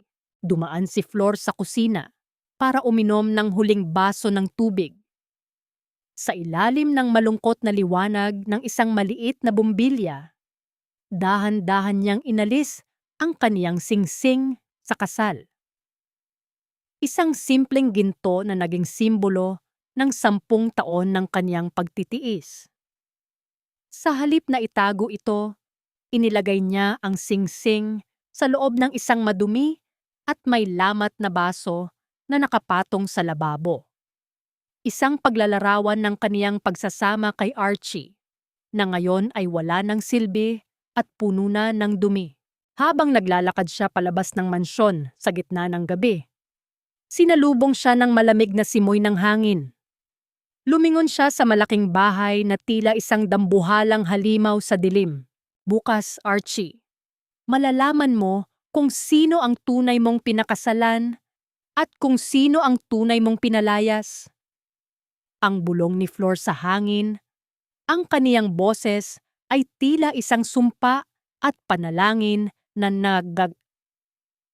nagsanib. Bukas, ang bawat tahi ng iyong kasinungalingan ay isa-isang malalagot at wala nang matitirang takip sa iyong hubad na katotohanan. Nabalik ang kaniyang diwa nang marinig ang tunog ng pagsara ng malaking gate ng mansyon sa kaniyang likuran. Ang bawat hakbang niya palayo ay tila pagpunit sa isang pahina ng kaniyang buhay, at ang bawat segundong lumilipas ay paglapit sa oras ng katarungang matagal na niyang hinintay. Ito na ang araw na akala niyo ay rurok ng inyong tagumpay. Ngunit ito pala ang simula ng inyong tuluyang pagguho. Ang Cathedral ng Maynila ay punong-puno ng mga bulaklak na puti. Ang bango ng mga mamahaling insenso ay humahalimuyak sa hangin, at ang bawat sulok ng simbahan ay nagniningning sa karangyaan. Nakatayo si Archie sa harap ng altar, tuwid ang likod at puno ng pagmamalaki, habang hinihintay ang kaniyang bagong reyna. Sa gilid, si Doña Amalia ay tila isang reyna ng kadiliman na nakasuot ng ginto. Ang kaniyang mga mata ay nagniningning sa bawat flash ng kamera ng mga mamamahayag. Dahan-dahang bumukas ang malaking pinto ng katedral. Pumasok si Gabriela, suot ang isang gown na ang bawat detalye ay obra maestra ni Flor. Ang disenyong ninakaw nila para sa araw na ito. Ang bawat hakbang niya sa mahabang pulang alpombra ay tila isang pagdiriwang ng kaniyang panlilinlang. Ngunit sa likod ng kaniyang makapal na make-up, ang kaniyang mga mata ay pabalik-balik sa paligid. Tila isang magnanakaw na natatakot mahuli bago marating ang kaniyang kuta. Eksaktong magtatama na ang mga kamay ni na Archie at Gabriela sa harap ng pari nang ang katahimikan ng seremonya ay bumasag hindi ng isang sigaw, kundi ng isang mahinahon, ngunit makapangyarihang tinig mula sa likuran. Itigil ang kasal. Ang bawat ulo sa loob ng katedral ay lumingon.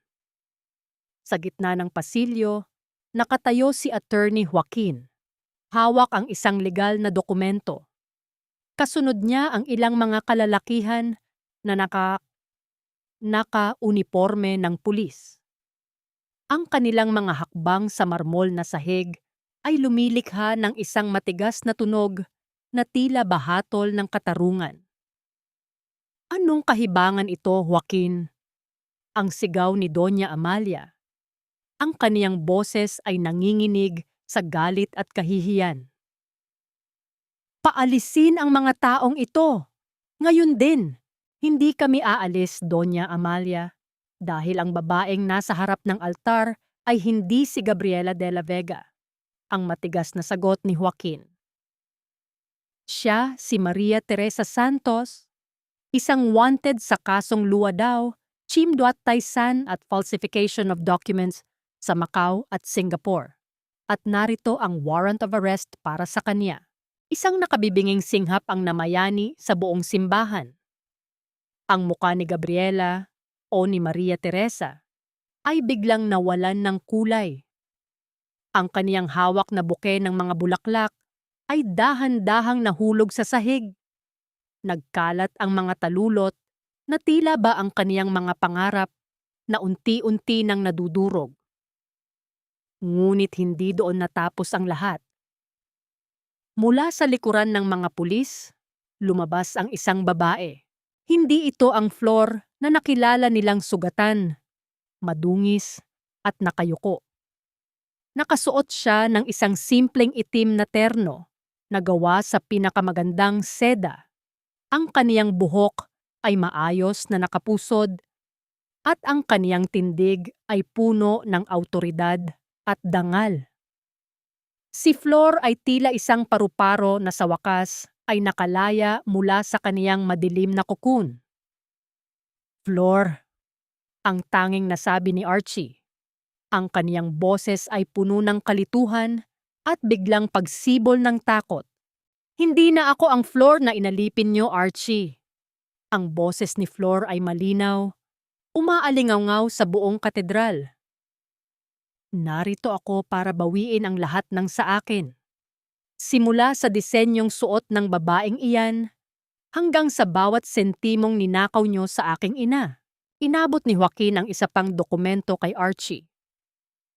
Ito ay isang cease and desist order mula sa korte. Lahat ng proyekto ng Del Rosario Group, kabilang ang Grand Legacy Mall, ay kasalukuyang nasa ilalim ng freeze order dahil sa intellectual property theft. Lahat ng disenyo ay opisyal nang nakarehistro sa ilalim ng pangalan ni Floridalma Santos. Ang mga flash ng kamera na kanina ay para sa kasal. Ngayon ay nakatutok na sa kahihiyan ng pamilya Del Rosario. Nakita ni Flor ang pagguho ng mundo sa mga mata ni Archie. Nakita niya ang pagbagsak ng kaniyang biyenan na ngayon ay pilit na kumakapit sa altar para hindi tuluyang matumba. Dahan-dahang lumapit si Flor kay Gabriela. Kinuha niya ang belo na nakakabit sa buhok nito at dahan-dahang hinila, inilalantad ang muka ng babaeng sumira sa kaniyang buhay. Walang galit sa muka ni Flor, tanging isang malalim na awa para sa isang taong ipinagpalit ang kaniyang kaluluwa para sa yamang hindi naman kailanman magiging sa kanya. Sabi ko sa iyo, Gabriela, ang budhi ay hindi nalilinis ng anumang alahas. Ang bulong ni Flor, sapat na para marinig lamang ng babae. Nabalik lamang ang atensyon ng lahat nang marinig ang isang malakas na tunog ng pagbagsak. Si Doña Amalia ay nawalan ng malay sa gitna ng altar. Ang kaniyang mga gintong alahas ay kumakalansing sa sahig, habang ang kaniyang mukha ay puno ng matinding pait. Sa gitna ng kaguluhan, sa gitna ng mga pulis na nagsisimulang pusasan si Gabriela, nanatiling nakatayo si Flor. Ang kaniyang paningin ay nakatutok sa krus sa dulo ng katedral. Ang bawat luhang ibinuhos niya sa loob ng 10 taon ay tila dahan-dahang pinupunasan ng malamig na hangin ng kalayaan. Isang tanong ang huling pumasok sa isipan ni Archie habang pinapanood ang kaniyang asawang naglalakad palayo sa katedral nang hindi man lang siya nililingon. Bakit ngayon ko lang nakita ang ningning ng babaeng 10 taon kong itinago sa dilim, kung kailan wala na akong karapatang humawak kahit sa kaniyang anino? Wala na, Archie. Ang lahat ng gintong ipinagmalaki niyo ay naging abo sa loob lamang ng isang gabi. Ang mga salitang iyon ay paulit-ulit na umuukit sa isipan ni Archie habang nakatitig siya sa kaniyang refleksyon sa salamin ng kanilang opisina. Ang mansyong dati ay puno ng yabang at halimuyak ng mga mamahaling bulaklak, ngayon ay tila isang malaking kabaong na gawa sa bato. Ang bawat sulok ay nababalot ng katahimikan, maliban sa marahang tunog ng paghakot ng mga gamit sa labas. Ang mga tauhan ng bangko na nagsimula nang kumuha ng mga ari-ari ang nagsilbing simbolo ng kanilang kasinungalingan.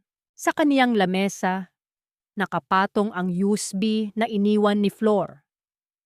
Nang buksan niya ito, hindi mga banta ang nakita niya. Sa halip, naroon ang lahat ng kaniyang mga pirma sa mga dokumentong nagpapatunay na wala siyang alam sa mga teknikal na aspeto ng mga proyektong inangkin niya.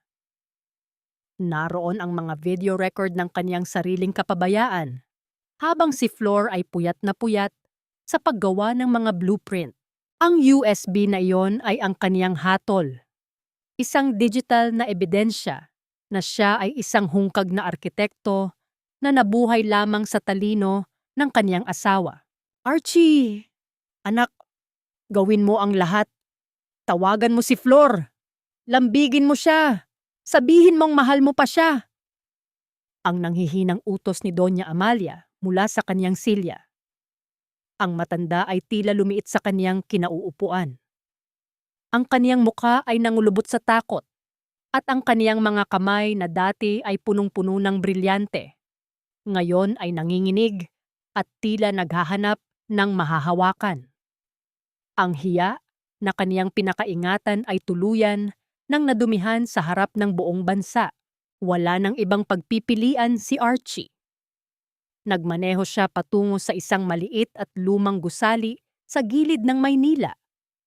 Hindi ito isang penthouse, hindi ito isang marangyang opisina.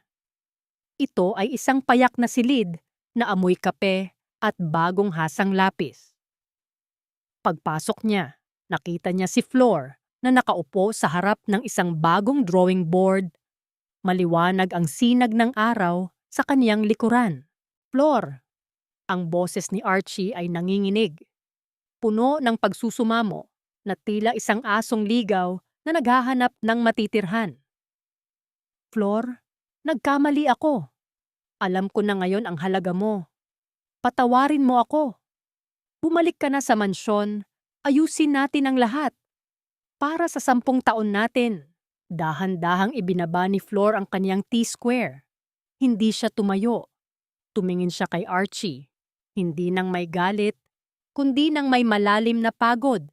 Isang pagod na nagmula sa 10 taon ng paghihintay sa isang bagay na kailanman ay hindi darating. Ang 10 taon na iyon, Archie, ay hindi mo na mababayaran ng kahit anong salita. Ang boses ni Flor ay mahinahon, ngunit kasing tigas ng semento. Lumapit ka rito hindi dahil mahal mo ako, kundi dahil kailangan mo ang talino ko para iligtas ang kumpanya niyo. Huwag kang humingi ng patawad sa akin, Archie. Humingi ka ng salamin para makita mo kung gaano kakaliit nang wala ang aninong kinalimutan mo. Flor, parang awa mo na. Luluhod ako sa harap mo. Dahan-dahang bumaba ang katawan ni Archie patungo sa sahig. Ang kaniyang mga tuhod ay tumama sa malamig na tiles. Lahat ng utang namin, ikaw na ang bahala. Huwag mo lang kaming hayaang mabulok sa kalsada. Ang pagluhod ay para sa mga taong may pagsisisi, Archie. Ang sayo ay desperasyon lamang. Tugon ni Flor habang inilalayo ang kaniyang kamay nang tangkain itong hawakan ng lalaki. Eksaktong pagpasok naman ni Attorney Joaquin. May dala siyang isang makapal na asul na envelope. Ang kaniyang presensya ay tila isang formal na pagtatapos sa huling pag-asa ni Archie. Tapos na ang oras ng pakikipag-usap, Mr. Del Rosario. Ang boses ni Joaquin ay puno ng lamig. Kasama sa freeze order ng korte ang investigasyon sa inyong mga tax records sa nakalipas na 5 taon. Mukhang hindi lang intellectual property theft ang kakaharapin nyo. Ang ebidensya ng tax evasion ng inyong ina ay sapat na para masiguradong ang susunod ninyong tahanan ay may mga rehas na gawa sa bakal. Napaupo si Archie sa sahig. Ang kaniyang paningin ay nagdilim habang pinapanood ang bawat hibla ng kaniyang marangyang buhay na isa-isang napuputol. Ang bawat hinga niya ay tila may kasamang bigat ng katarungang matagal na niyang iniwasan. Tumingin si Flor sa bintana, sa mga taong naglalakad sa kalsada na malaya at payapa. Sa unang pagkakataon, ang kaniyang puso ay hindi na nakakulong sa loob ng isang blueprint. Ang kaniyang sining ay kaniya na muli at ang kaniyang buhay ay nagsisimula pa lamang. Sapat na ba ang mawalan ng yaman para mabayaran ang isang buhay na ninakawan ng kaluluwa?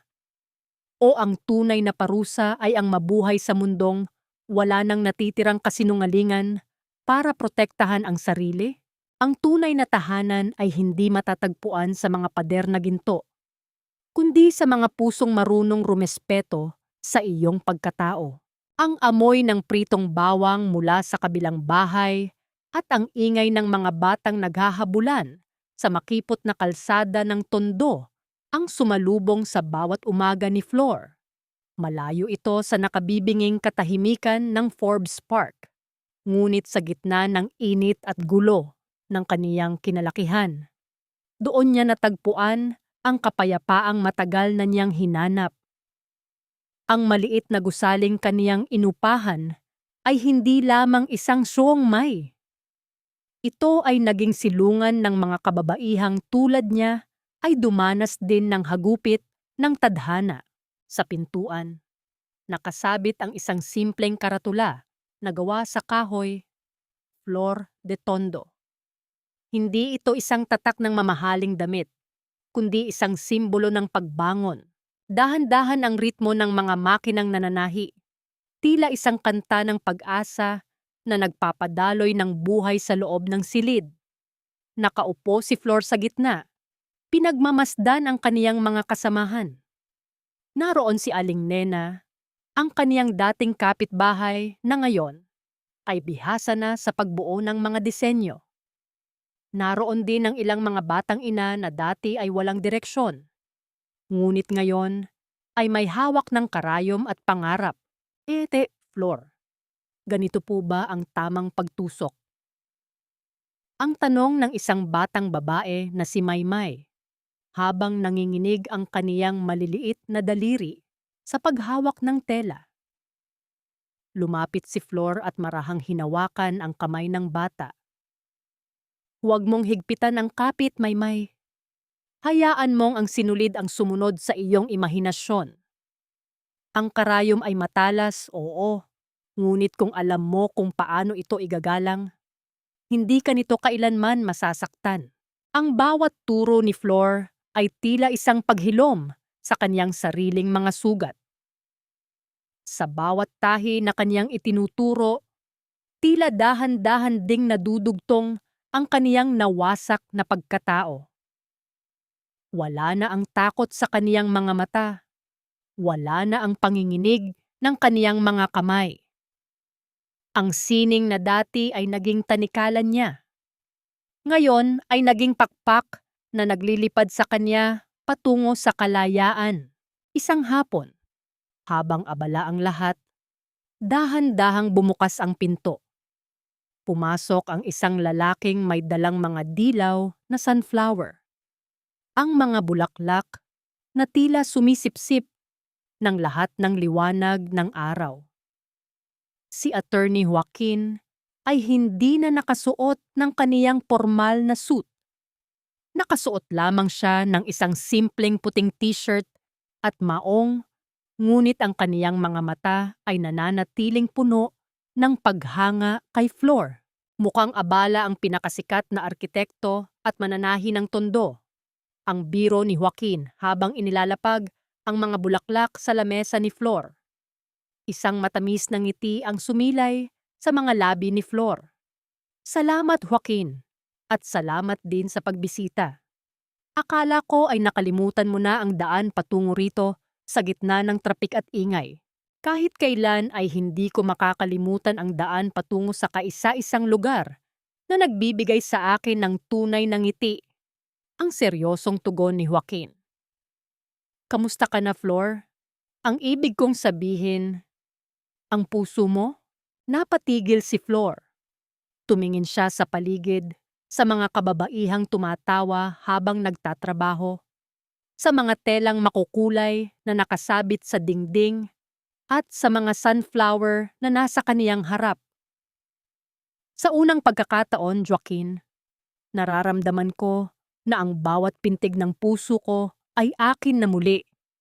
Wala nang utang na loob na sumasakal. Wala nang anino na nagtatago sa akin. Malaya na ako. Dahan-dahang hinawakan ni Joaquin ang kamay ni Flor sa ibabaw ng lamesa. Isang haplos na puno ng respeto at pangako.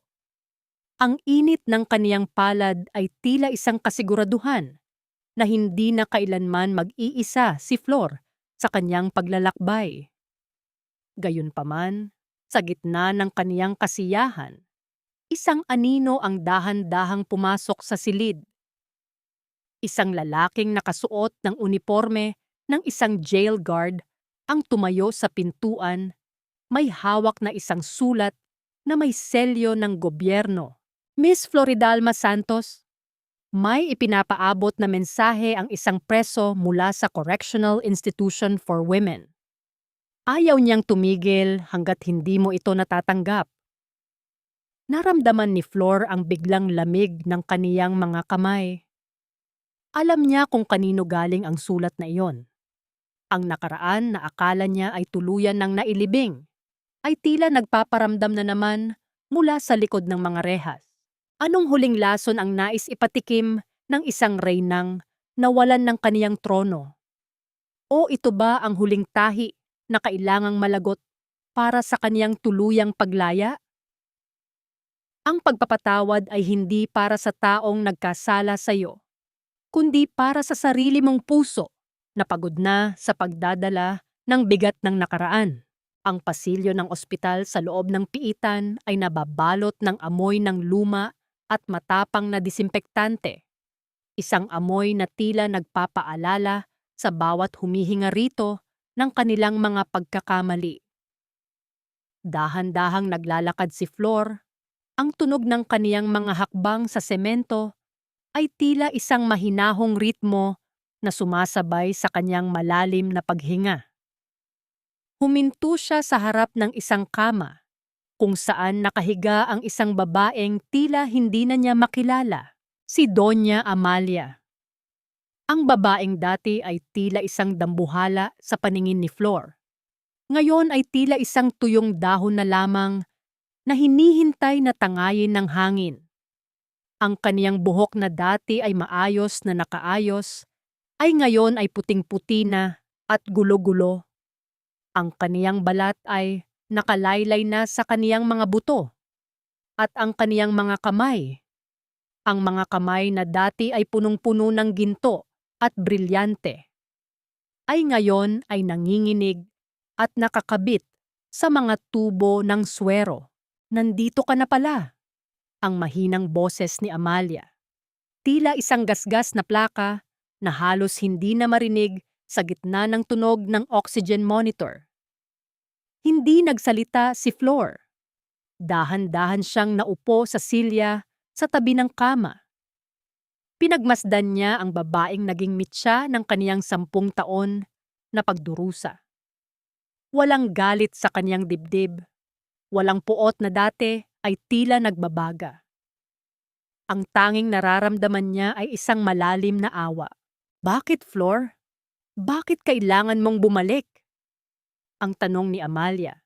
Isang butil ng luha ang dahan-dahang gumulong mula sa kaniyang malalim na mga mata. Nakuha mo na ang lahat. Ang yaman, ang dangal, ang pangalan. Bakit kailangan mo pang makita ang aking pagbagsak? Hindi ako narito para pagtawanan ka, Doña Amalia.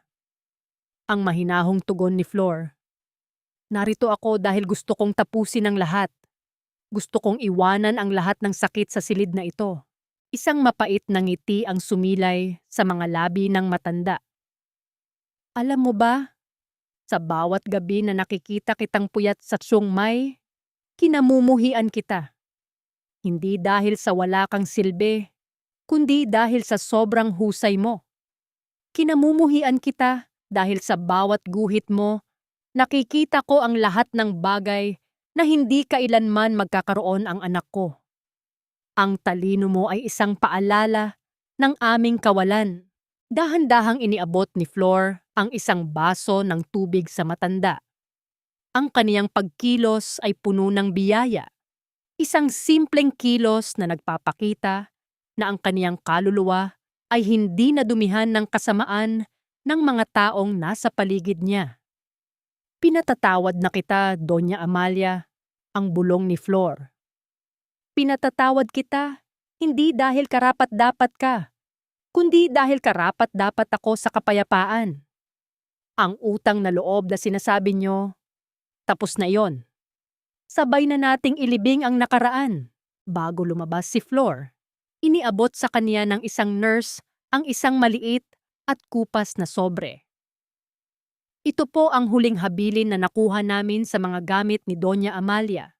Nang ilipat siya rito, sabi niya, ibigay daw ito sa inyo kapag handa na kayong harapin ang lahat. Binuksan ni Flor ang sobre sa labas ng ospital. Ito ay isang sulat mula sa kaniyang ina.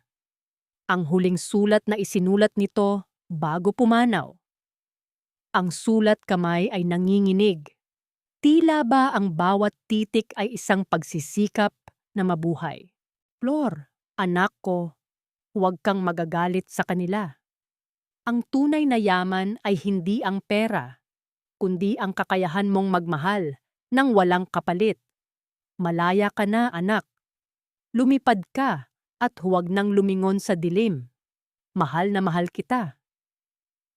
Napaupo si Flor sa isang bangko sa labas. Ang kaniyang mga luha ay sa wakas ay bumuhos. Ngunit hindi ito luha ng pighati. Ito ay luha ng pagpapalaya. Ang bawat salita ng kaniyang ina ay tila isang mainit na yakap na bumabalot sa kaniyang buong pagkatao.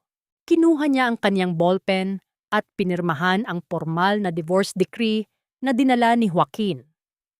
Sa kaniyang pagpirma, narinig niya ang marahang huni ng mga ibon at ang tunog ng mga dahon na sumasayaw sa hangin. Ang 10 taon ng kaniyang pagkaalipin ay tuluyan nang natapos sa isang piraso ng papel. Sa kaniyang pagtayo, tiningnan niya ang langit na unti-unti nang nagiging kulay ube sa paglubog ng araw. Ang bawat kulay ay tila isang bagong disenyo na kaniyang iguguhit sa kaniyang bagong buhay. Lahat ba ng sugat ay kailangang mag-iwan ng pilat?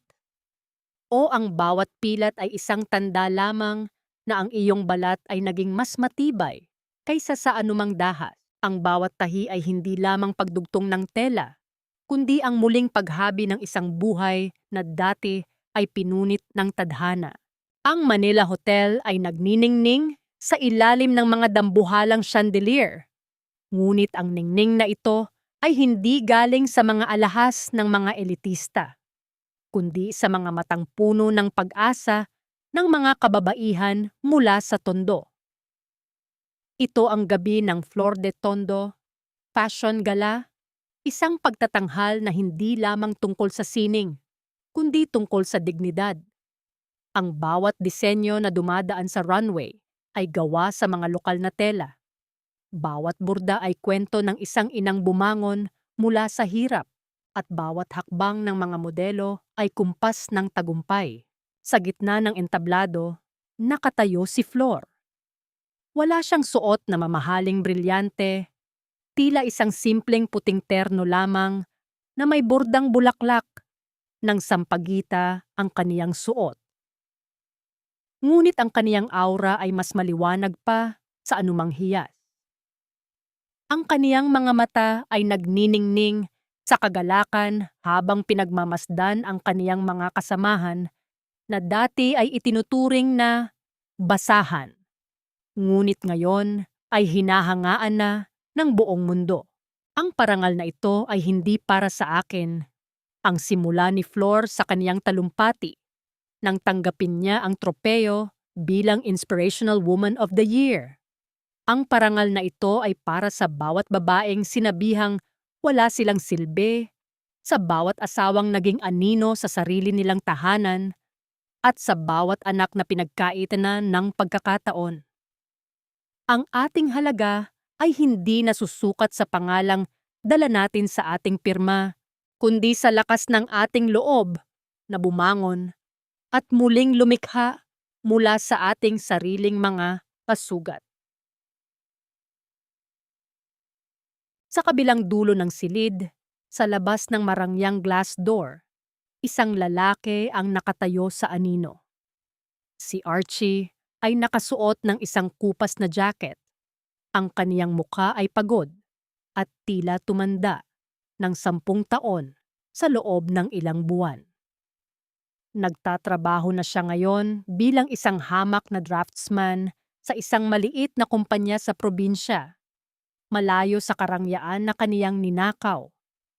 Pinanood niya si Flor mula sa malayo. Ang babaeng dati ay kaniyang minaliit, ngayon ay tila isang bituin na hindi na niya kailanman maaabot.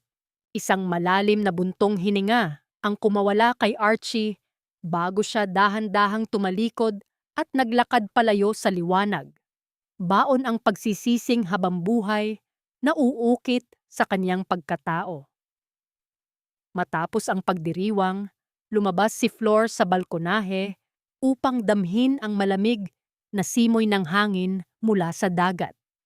Ang tunog ng mga palakpakan sa loob ay tila naging isang mahinahong musika sa kaniyang pandinig. Dahan-dahang lumapit si Joaquin sa kaniyang tabi, may dalang isang baso ng mainit na tsaa. Mukhang nakatagpo na ang paru-paro ng kaniyang tunay na langit. Ang mahinahong sabi ni Joaquin. Ang kaniyang boses ay puno ng init at paghanga. Tumingin si Flor kay Joaquin. Salamat sa pananatili sa tabi ko, Joaquin. Noong panahong kahit ang sarili ko ay hindi ko na makilala. Ikaw ang nagpaalala sa akin na mayroon pa akong kulay. Dahan-dahang hinawakan ni Joaquin ang kamay ni Flor. Ang kaniyang mga daliri ay marahang pumasok sa pagitan ng mga daliri ng babae. Isang haplos ng pangako, isang pagdait ng damdamin na hindi kailangang dumaan sa mabilis na bugso, kundi sa isang banayad na pag-unawa. Hindi ako aalis, Flor. Hanggat may mga pangarap ka pang gustong iguhit, mananatili akong iyong tagapagtanggol at iyong tagahanga. Isang matamis na ngiti ang sumilay sa mga labi ni Flor habang isinasandal niya ang kaniyang ulo sa balikat ni Joaquin. Ang kaniyang paningin ay nakatutok sa abot-tanaw, kung saan ang liwanag ng buwan ay humahalik sa ibabaw ng madilim na tubig. Ang bawat pintig ng kaniyang puso ay wala ng bigat, wala ng sakit. Sa unang pagkakataon sa loob ng 10 taon, ang bawat tahi ng kaniyang buhay ay perpekto ng nakalapat.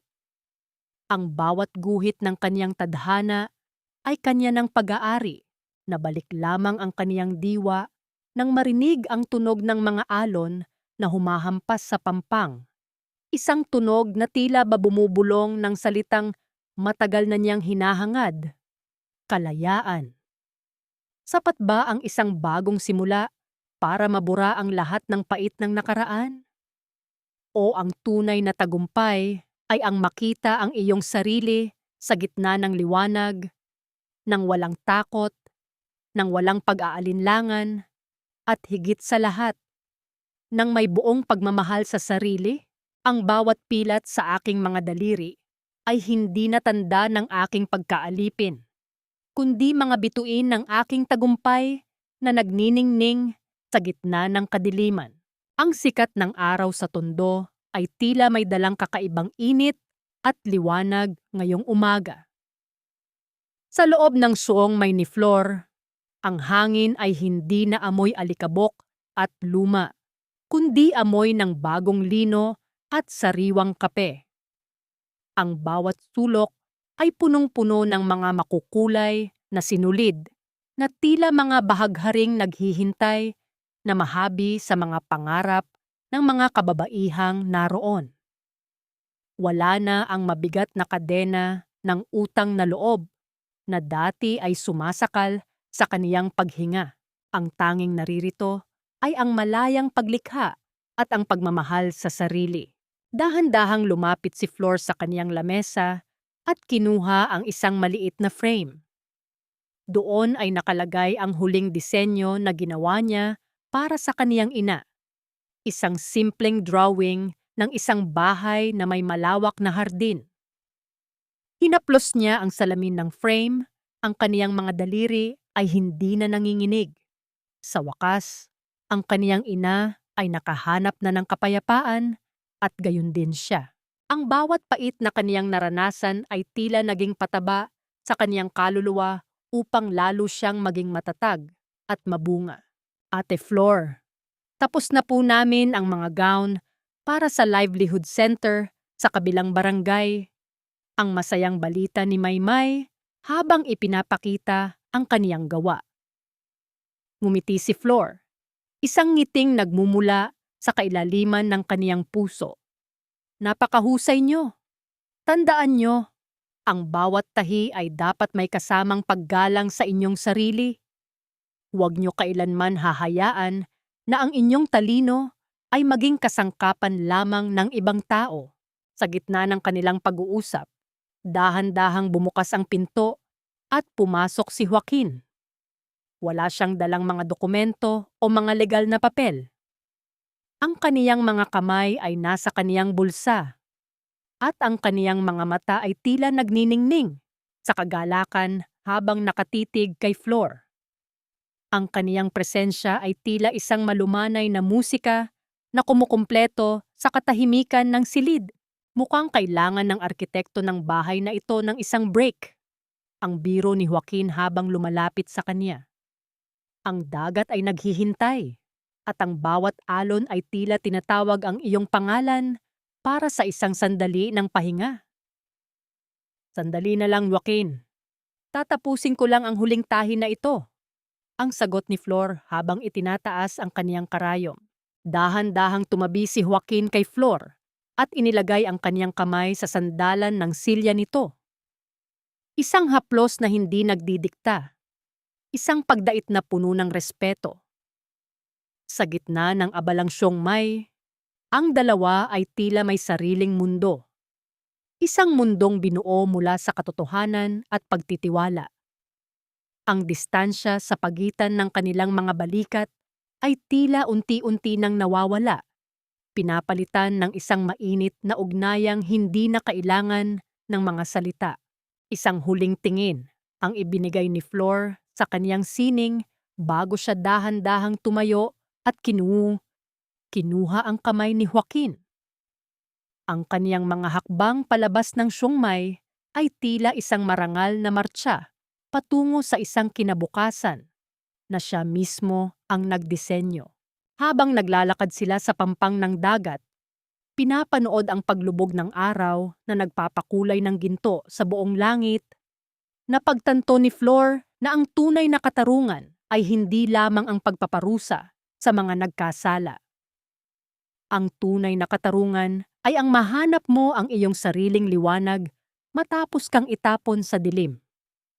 Ang mapatawad ang mga taong sumira sa iyo, hindi dahil karapat-dapat sila, kundi dahil karapat-dapat ang iyong puso na maging malaya at payapa. Ang pamilya del Rosario ay isa na lamang malabong alaala, isang aral na kaniyang natutunan sa pinakamahirap na paraan. Ang bawat hapdi ng karayom, ang bawat puyat sa madilim na silid, at ang bawat luhang pumatak sa kaniyang mga blueprint ay naging pundasyon ng kaniyang bagong imperyo. Isang imperyong gawa sa pag-ibig, katarungan, at tunay na dangal. Sapat na ba ang isang buhay para mabayaran ang lahat ng utang? Siguro. Ngunit ang pinakamahalagang utang na kailangang bayaran ay ang utang sa iyong sarili. Ang pangakong hindi mo na kailanman hahayaan ang iyong sariling sining na maging bilanggo ng ibang tao. Humilig ang ulo ni Flor sa balikat ni Joaquin, habang ang huling sinag ng araw ay dahan-dahang naglalaho.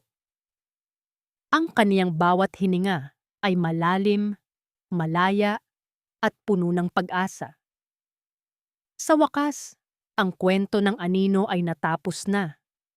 At ang kwento ng babaeng nagdisenyo ng kaniyang sariling langit ay nagsisimula pa lamang. Sa kaniyang pagpikit, narinig niya ang bulong ng hangin na tila ba isang huling pagbati ng kaniyang ina. Malaya ka na, Flor. Malayang malaya ka na. Hindi na kailangan ng ginto o brilyante para maging maningning ang gabi, dahil ang tunay na liwanag ay nagmumula sa isang pusong wala nang itinatagong pait. Ang gabing ito sa Tondo ay tila isang pista ng mga kaluluwang muling nabuhay. Ang makipot na kalsada na dati ay saksi sa hirap ni Flor noong kaniyang kabataan ay ngayon ay puno ng mga lamesang may puting tela, mga simpleng pagkain na luto ng may pagmamahal, at ang tawanan ng mga pamilyang hindi na kailangang magpanggap. Sa gitna ng pagdiriwang para sa anibersaryo ng Flor de Tondo, nakatayo si Flor sa gilid ng kalsada. Pinagmamasdan ang bawat ilaw na nakasabit sa mga poste. Ang bawat kislap ng bumbilya ay tila ba isang pagsasalarawan ng kaniyang mga pangarap na isa-isang nagkatotoo. Dahan-dahang lumapit sa kanya ang isang batang babae, si Lita, ang anak ng isa sa kanyang mga mananahi. May dala itong isang maliit na sketchbook na punong-puno ng mga guhit ng mga gusali at damit. Ate Flor, balang araw, gusto ko pong maging katulad nyo. Ang boses ng bata ay puno ng determinasyon.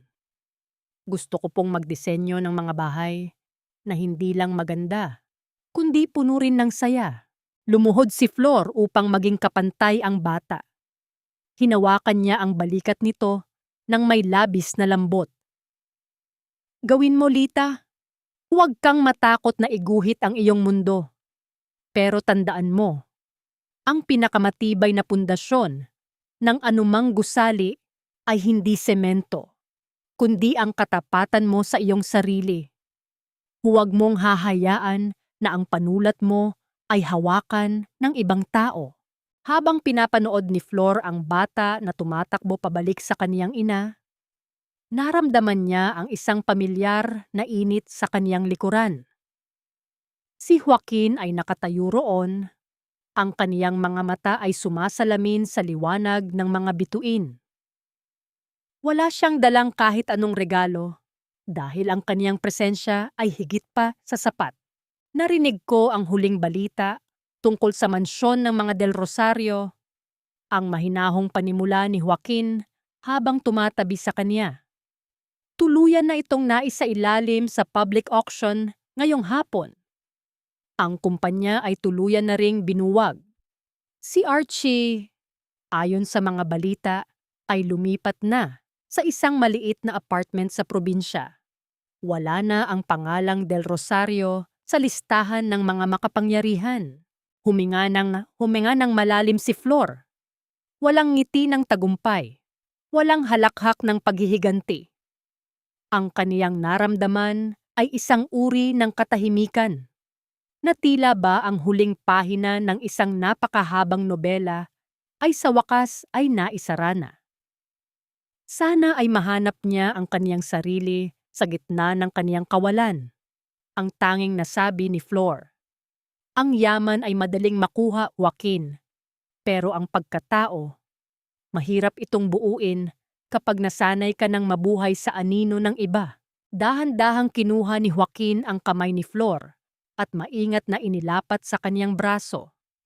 Isang haplos na nagsasabing, hindi na siya kailanman mag-iisa sa kaniyang bawat pagpapasya. Naglakad sila ng dahan-dahan palayo sa ingay ng pista, patungo sa dulo ng kalsada kung saan matatanaw ang malawak na langit. Ano na ang susunod na blueprint ni Floridalma Santos? Ang tanong ni Joaquin nang may kasamang malambing na tono. Tumingin si Flor sa kanya. Ang kaniyang mga mata ay puno ng katiyakan. Isang bahay, Joaquin. Isang tunay na tahanan. Hindi ito kailangang maging malaki. Hindi ito kailangang maging magara. Ang kailangan lang ay may mga bintanang laging bukas para sa liwanag at isang pintuan na hindi kailanman magiging bilangguan. Isang tahanan kung saan ang bawat tahi ay puno ng paggalang at ang bawat sulok ay amoy ng kalayaan. Isang banayad na haplos ang idinait ni Joaquin sa pisngi ni Flor bago siya dahan-dahang yumuko at hinalikan ang noo nito. Isang halik na puno ng pagsamba, isang halik na hindi humihingi ng kapalit, kundi ang manatili sa kanyang tabi. Sa ilalim ng malawak na langit ng tondo, ang dalawang kaluluwa ay tila nahanap na ang kanilang kaisahan. Nabalik ang diwa ni Flor nang marinig ang tunog ng isang malalayong kampana ng simbahan. Isang tunog na tila nagpapala sa kanyang bagong simula. Ang bawat pintig ng kaniyang puso ay isang awit ng pasasalamat.